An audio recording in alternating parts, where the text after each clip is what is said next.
Ladies and gentlemen, I think we can get started. Welcome to everybody.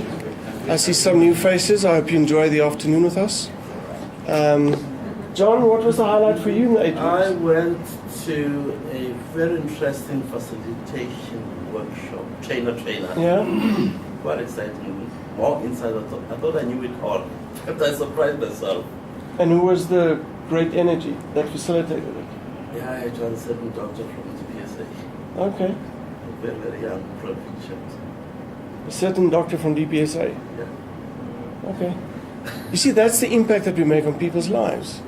If the show is passed, you just become a certain doctor from wherever or a certain guy from wherever.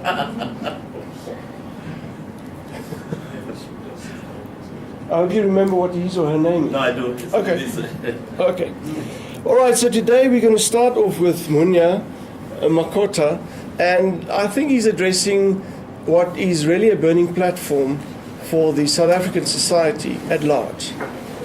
And as much as he is, so I sense in your script that you are focusing on a very specific region in South Africa. I can already say to you that I believe you will juxtaposition that with what is happening elsewhere in the world or elsewhere in similar context to live up to the notion of a Ph.D. Because you want to give an answer or make a contribution to something that will have global relevance. So I want you to keep that in mind.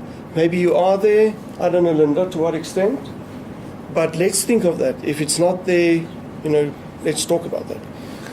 So as you know, he's going to talk about, his title is Strategic Approach to Skills Development, and it's a study of how sector education and training authorities, the SETAs, and industry manage skills development in Gauteng, a specific region in South Africa.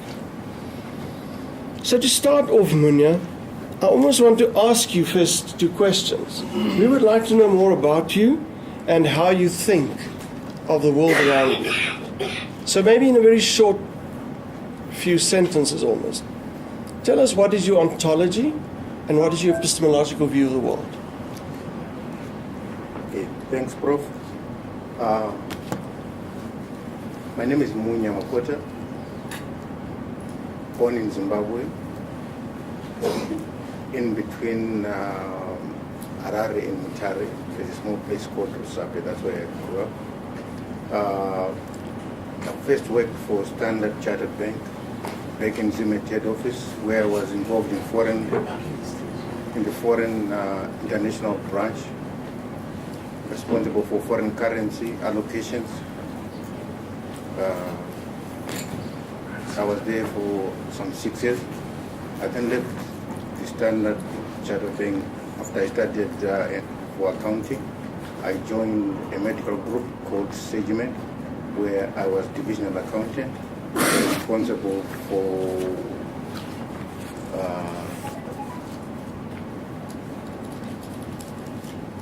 the appliances division. Then I joined the equivalent of SARS, which is the Zimbabwe Revenue Authority, after which I came and relocated here.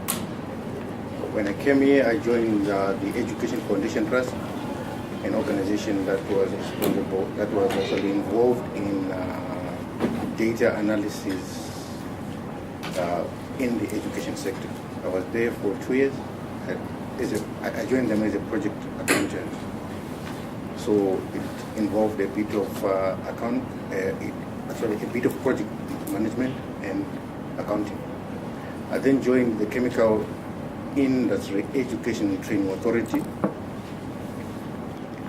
one of the SETAs, then as National Skills Fund Project Accountant. After about 4 years, I was promoted to Finance Manager, still with the same organization, but now for the organization, not for the National Skills Fund office. I'm responsible for, amongst other things, procurement, key supply chain management, project reporting, management reporting, asset management, and obviously human development for our unit. I report to the CFO. My SETA is one of the performing SETAs currently. Okay. So let me interrupt for a moment. So we get the picture. You've spent most of your time working on education-related matters. So what makes the difference that you are in an education space, managing, and for that matter, managing the project or managing the performance? What makes that you are in education? So I almost want to ask, what is your perspective? What is education? Okay. I'll quote Nelson Mandela. Education is the most powerful weapon with which you can use to change the world.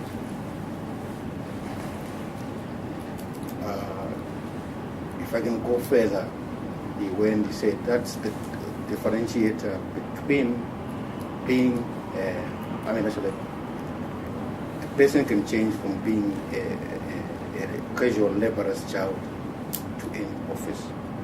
So education is critical.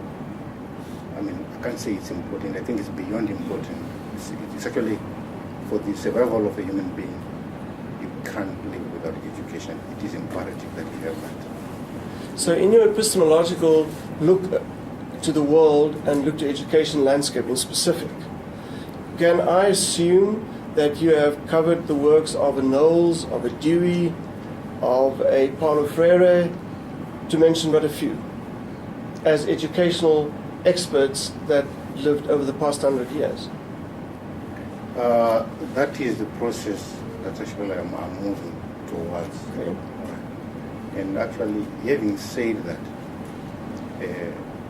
we are an authority, and authority means you've got the power to make decisions, and you've got the knowledge to do so. And being an authority should not be an authority only driven by legal status or formal authority. In the case of a SETA, it should actually be competence, technical competence. Hence, actually, one of the important things that actually SETA should do is have a highly competent research unit or competence. Okay. So that's a bit of the background. You come from that world, you've immersed yourself in the educational world. So what was the burning platform that started to get you to the point where you said, I want to research this topic? Okay, maybe let me just go a bit backward. Okay, from what I've seen, what I've said, that's my ontological view, which actually one can say, I'm used to, I'm a bean counter, if one can say, positive world. I can call myself a critical realist. That's what I'm coming from. Right. The thing is actually, like, one can argue and say SETAs, skills is an area that is actually being over-researched, and it might be true. And then why would I be wasting my time doing that thing? But there are a number of reasons actually, like why, in as much as it has been over-researched, there are compelling reasons why there still should be more than my research. Well, one of the reasons is actually, like, there is a decline of aging populations in the developing countries. Switzerland, Norway, and Sweden, to quote a few. What does this mean then? It means actually, like, these people, these economies will not have the skilled workforce that they currently have. And it's going to pose a challenge to these economies.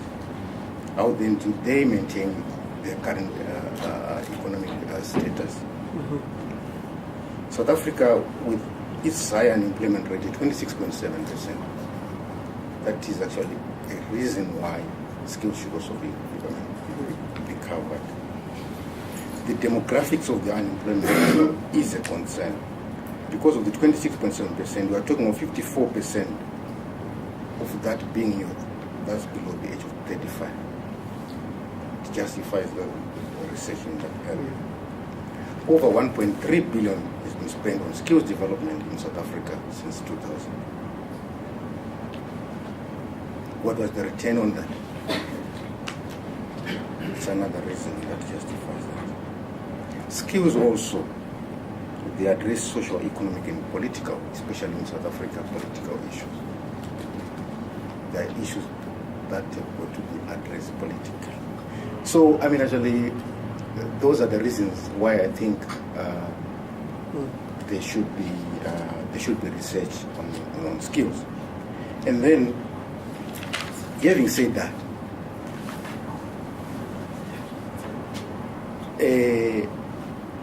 I don't know whether, I mean, I should actually maybe introduce go on and introduce my study, the structure. I think before you get to the structure, that's the background. Yeah. So, and then you landed at this topic where, as formalized here. Yes. Do you want to give us a little bit more detail around that? Why particular are you looking in Gauteng? Just give us a little bit of a motivation or the focus of the study. Sure. Okay, the reason why I'm focusing in Gauteng, one could maybe argue and see actually maybe it's for selfish reasons.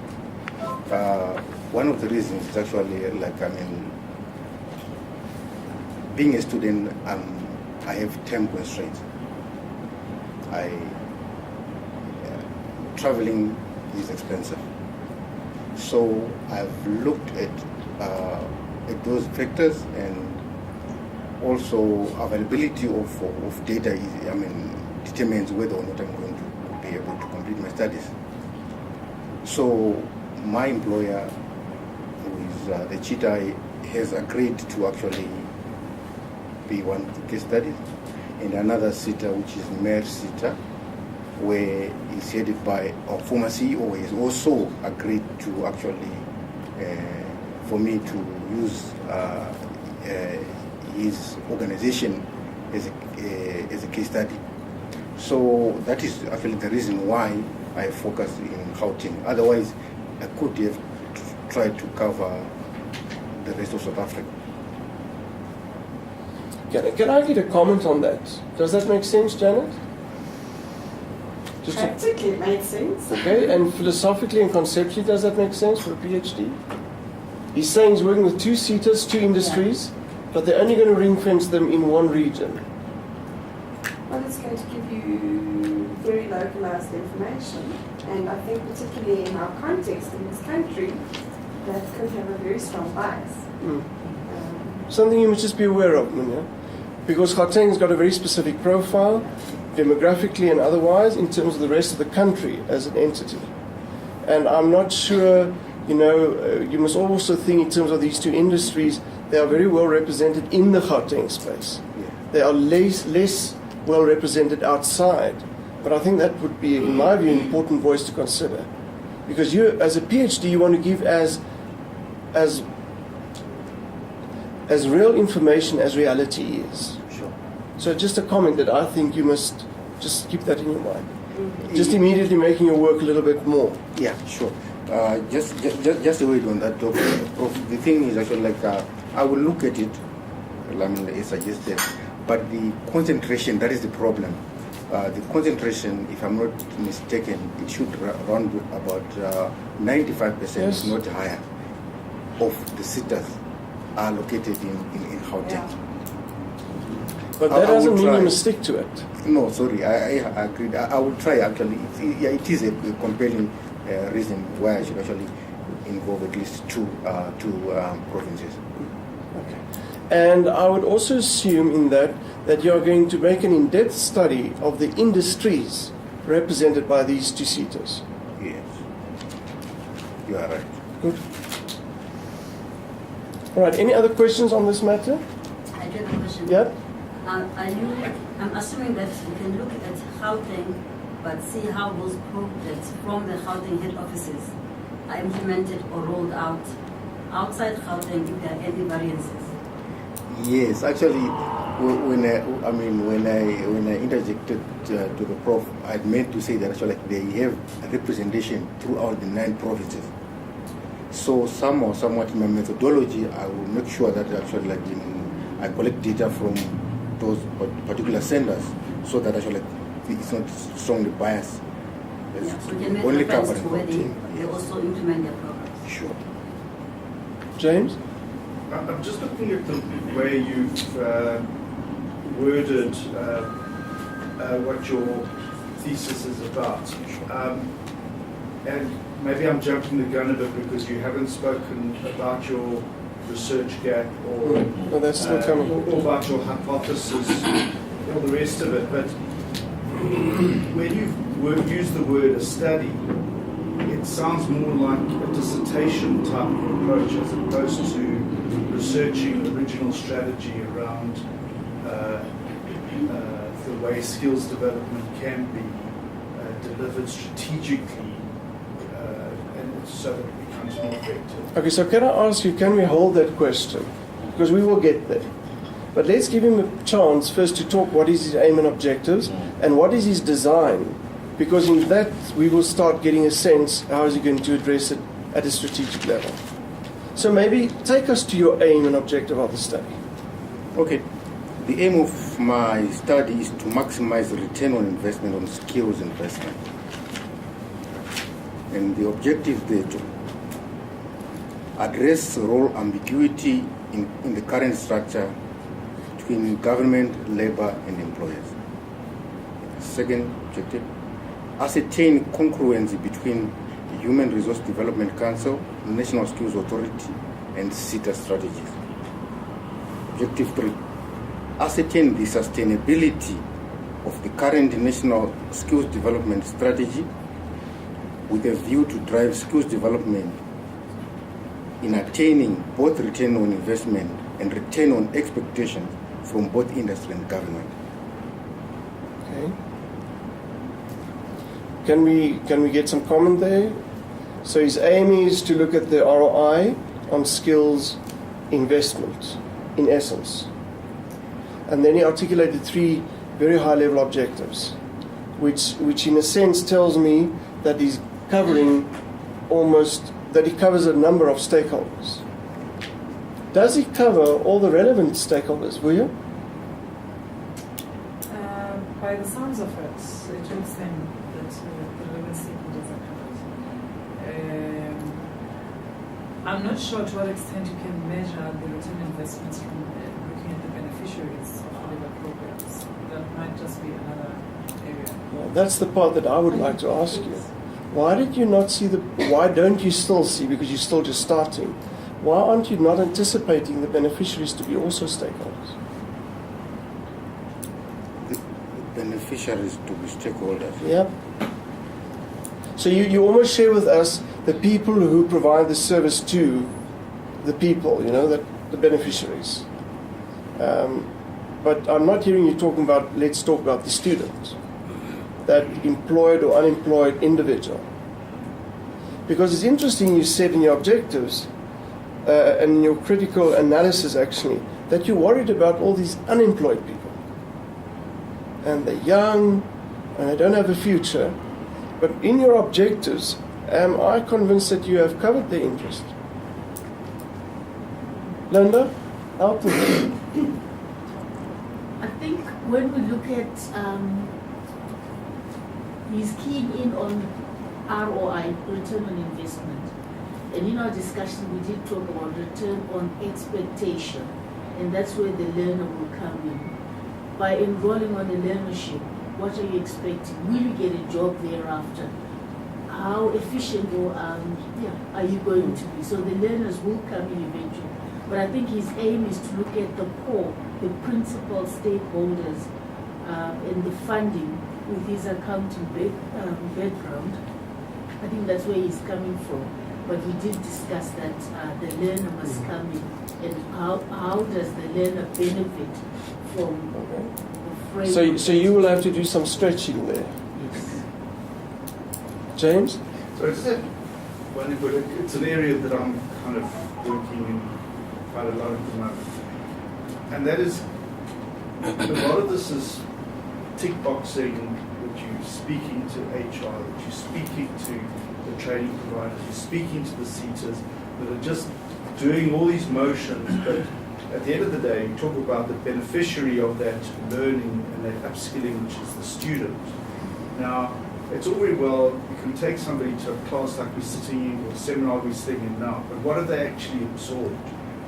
There is no feedback cycle in any of the strategies that actually provide proof that there is actual real upskilling and skills development.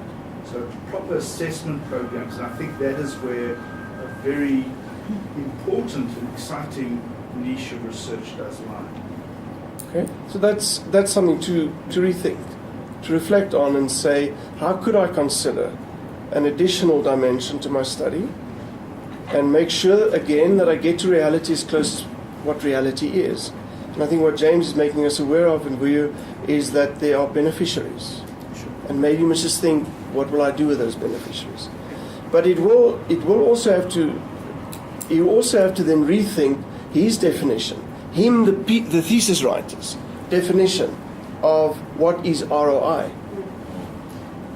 Is it the Phillips frame that talks about numbers, or is it Munya's return on investment frame? So it almost seems to me you'll have to contextualize what constitutes ROI for this education-minded individual. I think that can give a richness and a unique entity if you can provide a critical perspective on ROI in a modern society where we long, in my mind, we've gone from a linear to a more systemic world. But I think then he has to review that. If not, we can't fault him if he doesn't include all the stakeholders. And he just includes stakeholders that talks to traditionally ROI definition. Because you will just argue and say, Ben, I told you what is ROI, and those are my stakeholders. So you could stay there, but we will tease you with other ideas. All right? Sophie? Renal? Sophie? Within your beneficiaries, are there several categories or just one? No, there are a various number of actually beneficiaries, and like one of them being the learners, right? Some of them, they fall as maybe stakeholders, as beneficiaries. We're talking of training providers here. There are a number of actually players in this whole scheme. I think I will come to that as well. Okay. Renal? Yeah, thanks. I just wanted to hear again, what was your objective about strategy? There was something that you said about strategy. Your third or second objective? Oh, sorry, I said ascertain congruency between Human Resource Development Council, National Skills Authority, and SETA strategies. Okay. So it's one of those role players. Okay. And then, I will expound on this when I give a background to my study. Okay. Yeah. Okay, I just want to make a comment about that because I think, as you said, that the area has been researched and researched and researched, and very few of those studies have actually come up with an answer as to why in the first place, why there's so little congruence, and in the second place, why there is such perceived lack of progress in skills development. So I would say that one of your objectives should be very specifically about a critique of those strategies, okay?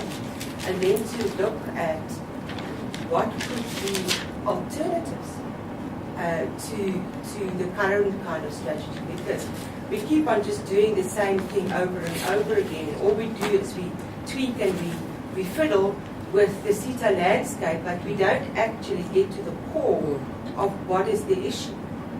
And in that regard, I want to point you to a body of literature which is about regional development.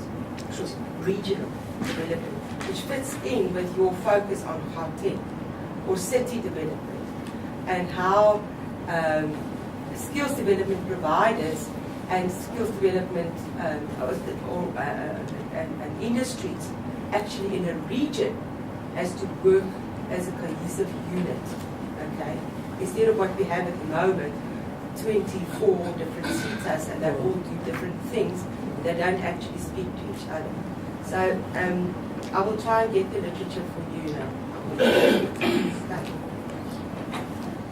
Tom? Yeah,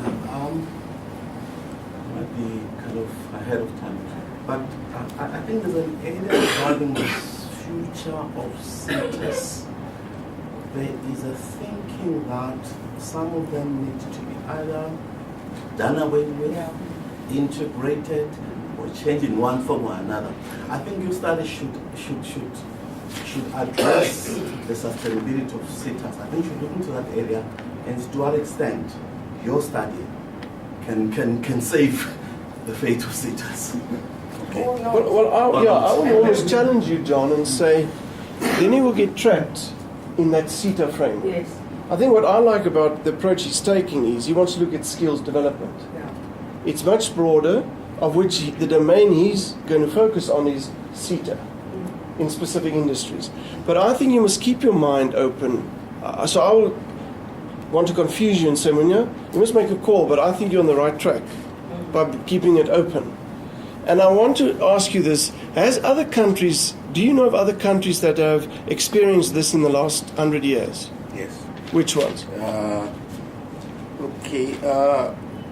Like you said, I mean, actually, I would be benchmarking against. Actually, it's about 2 countries.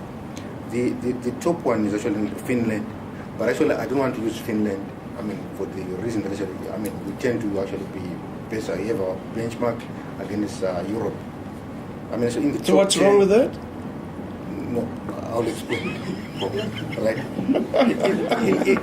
In the top, you see, the thing is like we tend to be biased in our research. Is actually like we always use Europe as Europe or North America as a benchmark. I think there's a problem there. Okay. Okay. So give me the African country. There's Japan, which is Asian, and actually it's number 6 on the World Economic Yes. Forum ranking. So I mean, I will use Japan, and then Chile is 45. Yes. It's a developed. I mean, why I chose Japan? It's a first world economy. Yes. Why I chose Chile? It's actually a third world. I mean, a developing economy. I would also have gone for Mauritius, but the thing is actually like Mauritius is ranked number 72. South Africa is now ranked number 92. So actually, like it's like there's nothing that South Africa has to learn from Mauritius. But I mean, with a gap of 45 and 92, I think we have something to learn from Chile.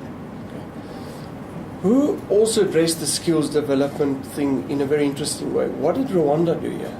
Have you looked at that? Yeah, Rwanda, but it's in as much as actually it's ahead of us, but still it's below Mauritius.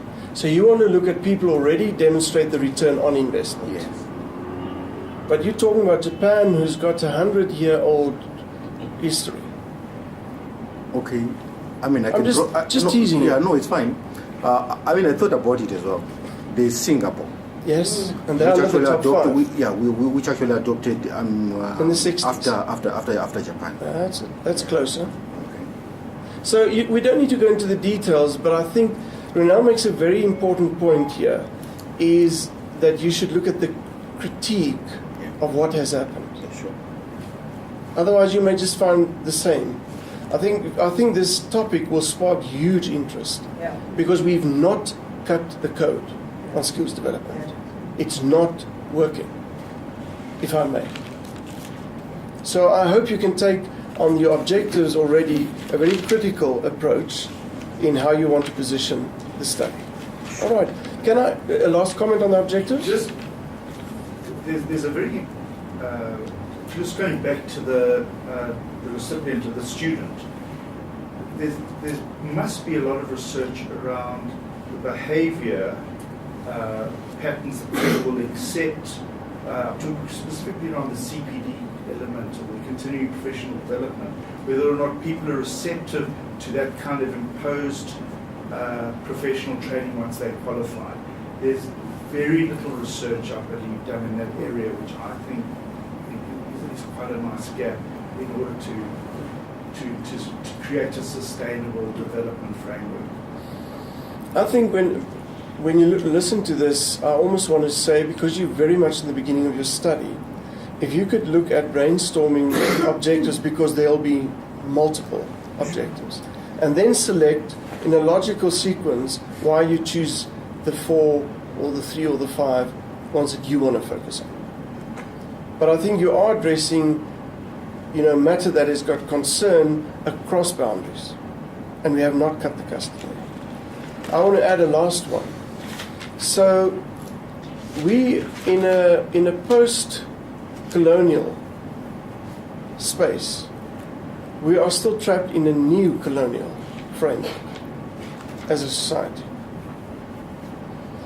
And the major reason why we can unfortunately admit that is because we are still in the notion of becoming consumers of services and not producing things. We are not makers of something. We are consumers of something. Now that's very typical of your colonialist or your imperialist or your new colonialist or new imperialist frames.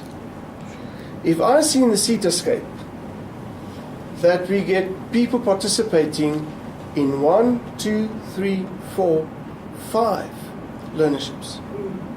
So for the last 7 years, that person was consuming education.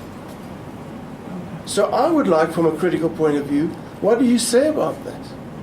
I'm spending on John 5 times, and he still does not make anything. He's very skilled, but he's still unemployable. Something's wrong. Yeah. So just think about it. No, I'll come to that. Okay. Sorry, can I just... Yes, let's take a last comment on the objectives. Yes, this is also an area I have researched quite extensively. And I've finished a study which was commissioned by the NYDA, which I think is available on their website. Okay. Looking particularly at MERSETA and the programs that they ran for their graduate placement program, their interns. So these were graduates who finished their degrees in engineering and so on across different industries, and they placed them across the country and paid their stipends in big corporates, in smaller manufacturing companies, Eastern Cape, Gauteng, and everywhere. And based on that, I'm careful not to assume that there is no skills development happening, because my findings were that actually a lot of value comes out of those interventions. The bursaries that the SETA gives, people who would not otherwise have been access to teacher education have bursaries, which are full bursaries covering accommodation, tuition, food, and extras. And these are low-income, disadvantaged black students, many of whom are are women. So the SETA does assist in terms of advancing women, black, low-income students who would not otherwise go to varsity or college. That's the bursary program. And then they put them in the internships, where they place them at GM, they place them across the country with big corporates. They learn real skills and they're absorbed by the market. So there's a good absorption rate of about 66% in MERSETA alone. So I'm weary of sort of assuming that there is no skills training that happens at all. That study will show you what works and what does not work, what is best practice. And we also interviewed the students themselves, fairly large sample of 120 students were in the SETA. So there's value there that I think we might help you to decide whether it's totally a waste of time and a waste of money, or whether there is value, at least in that program. I think a critical comment I want to make here from a researcher point, it's one thing to get a job. I still haven't seen the return on investment. Your interest is, what is the return on investment of that person's time in that learnership? So I'll have to see, how is that individual operating in that work environment? What is the return? To get a job is one point. To show the return on investment, you need to do something. I want to see what you're doing. You must tell me about what you're doing. So I think it comes back to James' point. You must just be careful not to fall into the trap of ticking all the boxes. and actually coming up with an answer at the end and say everything is fine, because you could get there. Yeah, you see, I mean, that is a possibility. It's not actually like I'm saying the program is a complete failure. No, you didn't say that. You see, the thing is actually, is the strategy working? Is the strategy working? Can it not? Can it not be fine-tuned? Cannot a better strategy be developed that will actually lead to a higher return? Because here we are talking of, like I said, it's over 100 billion, right? There are projects that are working. Is the model that we are using the appropriate one? Optimizing. I think that's what I heard. You want to optimize it. All right, can we go on to the next part? So I think you've got some perspective on the objectives and what you can look at that. Be constantly aware you're building a logical argument that must be of interest to anybody around the globe. Now, to do this thing, which is massive, you are saying you want to focus into 2 industries and 2 SETAs. So talk to us, what are the design steps you're going to take to make this happen? Okay. The thing is, for research design, like I said, I think I referred to it, it's a case study. And the reason why it's a case study... Is that your method or is that your design? Sorry, design. Oh, sorry, I thought you said... you said... I want to know, what's your research design?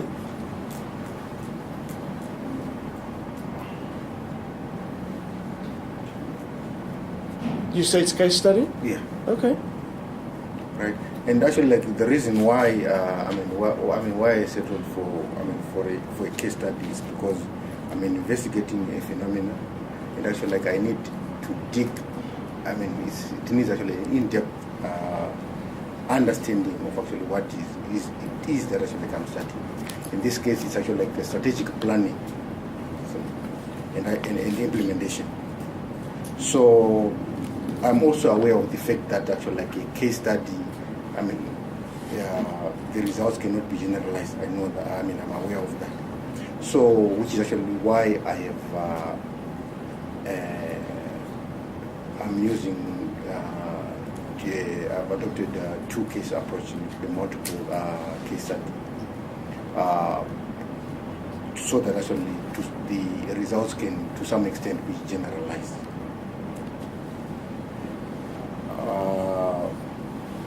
And then for my methodology, I'm using the mixed methodology, that's the qualitative and the qualitative, for obvious reasons. I will be getting data which I will actually analyze over a period of time. Therefore, actually, that calls for quantitative approach, but I will need to actually interpret on those findings. Hence, actually, justification for the qualitative methodology as well. Renal, any comment? Yeah, I'd like to know, what are you going to address through your quantitative data collection? What do you intend to address through quantitative data collection? Okay, like I said, funds have been spent over a period of time. Okay, so it's going to be numbers of money spent. Okay. And the output. Well, let's say if he does not revise his definition of ROI. That's right, okay. Yeah. Can I put that proviso there? Sure, yeah. Okay, all right. But that's, in a sense, that data already exists. So that's going to be secondary data that you just analyze. Yeah, that's, like I said, I still have to come to, I'm still in the process of actually working on my chapter 2. Okay. And, I should say my research is, I can't say stillborn, but it's already, I'm already working on it. So I still have to do, I might have to revise my methodology. I think the reason why I'm saying that is because if you, when we talk about mixed methods, we usually talk about collecting primary data. Okay?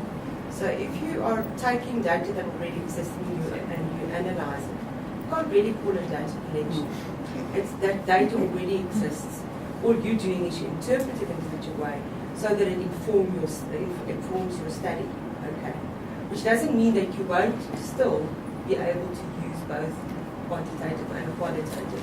But I think in the way that you're expressing it at the moment, it doesn't sound to me like data collection. It's not empirical data that you're collecting is already there.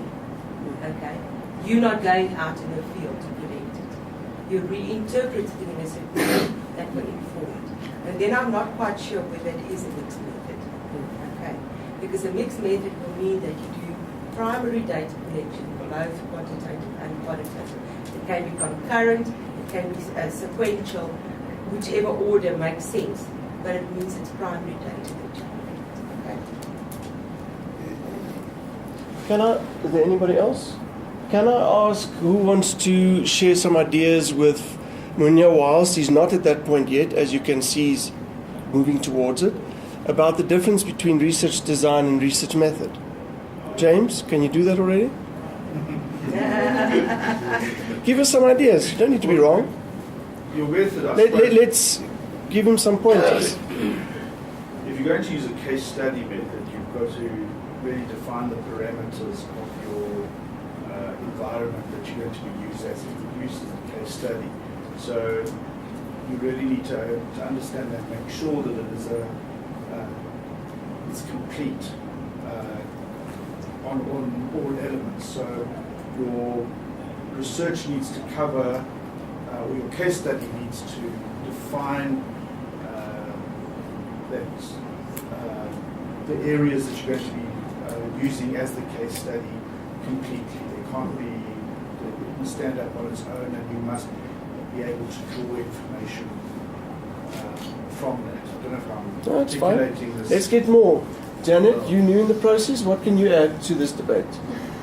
What have you gathered around design and method? No, I don't know that I actually can. Okay. Does anybody wants to share a bit on design and method? The book to read is, I always forget the name, it's Yin or Yin. Yin. Or But doesn't matter. We've got it. Does anybody want to add? I see Sophie's trying to escape me.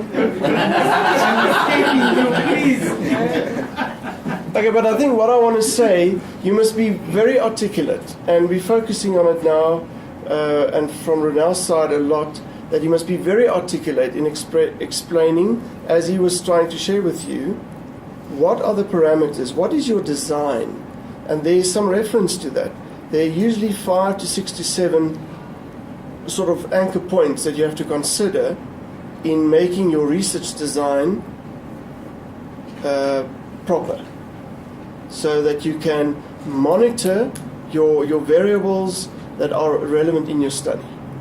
Because case study is a methodology that fits into a specific design.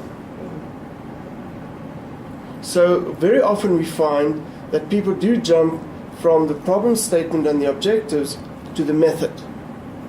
But there's an important bridge in between, which is scoping your work in more detail. So I would like that you look more to what constitutes a good, solid research design for your particular study to achieve your objectives and your aim. And then, if case study is the methodology, what are the details around that? Ronald, I don't know if you want to add anything. Yeah, look, I think the methods are really your step-for-step what you're going to do. The design is the broader approach, your broad approach. And then once you've decided that design, then you can say, all right, now I'm going to take step 1, then step 2, step 3, step 4. So in that sense, your design is actually what you're going to do, and your methodology is how you're going to do it. That's it. That's it. Anybody want to add something? Mark? Took the words right out of my mouth. Okay. Right down here. Monomori, you want to add anything? All right, but I mean, you get there now. I think as soon as you've revisited your core, your front end, as we discussed this afternoon, you will get to that point. But make sure that those things link, because that's the vehicle that you choose to go on this road, to come back to the beginning where you ask the question. All right. James? Sorry, the word I was trying to get first was the articulation of the scope. if you do that well, you'll actually save yourself a lot of work. Mm. Because you might go for directions that are not relevant to, to your offices. Can I come in here? Yes, Emeka? I think that question might be easier for you to answer if you had done much of. Why are you laughing, my man? It's like you're expecting me to talk or something like that. Look, what I'm actually trying to say is this: the way you're going to answer that question is when you have exhausted literature to find the gap. I think it has been said, but in a subtle way, that you get to find the gap that you are going to fill with your research. It has been said here, Benny said it, and Aaron said it, that a lot has been done in the skill development area, okay? And you just have to go and find out what has been done. Then you find out what the gap is. Because if you understand that gap, then you will be able to understand the magnitude of that gap and the nature of that gap. And see whether you could, whether it fits into what you can do in a PhD thesis, whether you can find a philosophical dimension to it, ultimately. Then you will be able to understand that gap. Now you'll be able to understand the scope of activities required to address that gap. This scope of activities I'm talking about here might be where you're going to deal with methodology. You know, how to go and how to find what you want to know. Remember, what you want to know, you probably have found it, but how do you find what you want to know? That's where the methodology comes in. So I think you're going to run around a lot if you don't know exactly what you are studying yet. You haven't said it. To get a point, you are talking about skill development is not very effective, and is it the right way? Or I've heard you will make that kind of that statement, but you have to go into literature, because I'm sure all the people who did skill development studies are actually asked those questions, whether it was the right thing to do, whether it was the right approach, and whether it has done this, and all those stuff. But go and read properly and find out where that gap exists. When you understand that gap, then you can think of how to approach that gap. If I can add to that, I want to use the analogy, Munya, of an architect. If an architect understands the environment and the people and the needs of the people that must live in that house and how they live to create something, it will be a space that will have energy for a long time. Now, a thesis, you are designing a blueprint of something that must last for a long time. Not forever, but for some time. Last week we were just finishing the adjudication of the annual Accenture Awards for innovation in the country. And I was amazed by particularly one who is probably going to be one of the winners, was somebody who founded a company based on his Ph.D. studies. And if you hear the passion of all the judges, they heard the passion of this guy who wrote this PhD 13 years ago. But the energy is rolling on that PhD. So and that's why I want to get back in concluding by saying, if your ontology, what is your burning desires, and how you look at the world, if that is well articulated, you will do what Emeka is saying. You will read a lot, you will open up that lens and pull it back more and more and more until you see something emerging. And that's the piece that you're going to write about. We won't know it. So while you're starting on this journey, I also want to support you in saying, read more of what you don't know, of what you can't see. Because that curiousness will start forming a pattern which only can happen in your mind. Because skills development is a real matter across the world. I wanted to share, but unfortunately it's also European, but the Germans had built a very interesting model around skills development. And remember, they started when there was nothing. After World War II, they were burnt in ashes. And the Chancellor of Germany said, we will make education our focus. Have you heard that somewhere else also? Singapore. Have you heard it in South Africa? I hear it often in news clips. Education is our focus. We spend the most of our budget on education. Well, that's interesting. And that's why I'm intrigued by your title. Because if you look at what is the ROI in broad terms of Germany today, they're across the world. Their skills are across the world. They infiltrate almost every corner of this country. When the Chinese wanted to develop cars, who did they call? The Germans. So let's think, what did Germany do with their call to education? There's something there that they must have done wrong. Right. We said as South Africa, we made a call for education. So let's see what, if you juxtaposition these things, what is the differences here? So allow your mind to be enriched by what people elsewhere in the world have done. Just let it happen. Because we need that answer, we don't have it. Any last comments? Yeah, Prof, let me just Yes, Emeka? Yeah, what you just said right now, because the basis, it adds to, I think it talks to what you said earlier, that you don't want the European model and or something, you don't want Eurocentric stuff and all this stuff. But be a little careful with that. You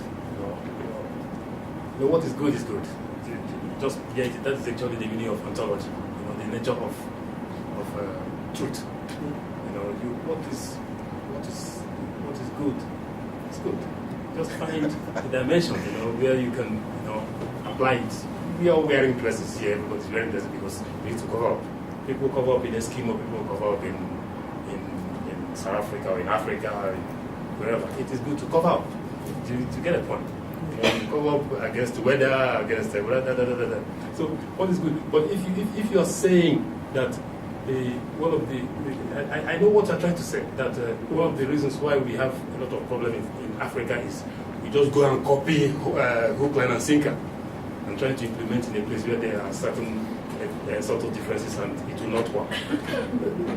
I think that is what you are trying to say. But it is important to go and find out exactly what is happening so that you find what you can borrow and find how you can adapt it to our local circumstances.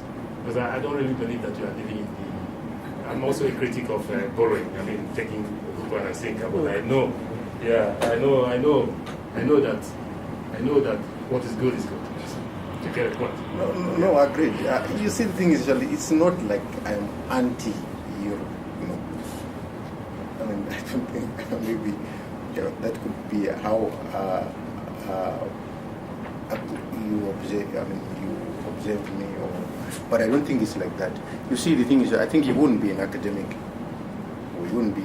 I mean, you wouldn't be a researcher if you actually. I mean, if you are emotionally driven. You have to write about that.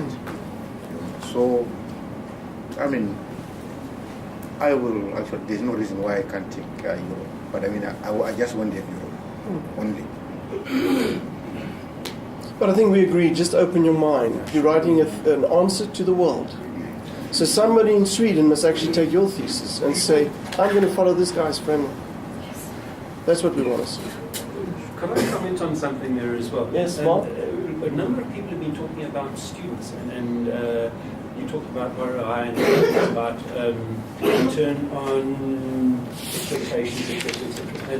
And with Ben talking just now, I was wondering, we are talking about educating, giving people the opportunity to become educated so that they can find work. And I'm wondering whether people want to be educated to find work or whether they just want to find work. And how would that impact on the education? Are we giving them education because we are trying to find the work? Or do they want education because they want to find work?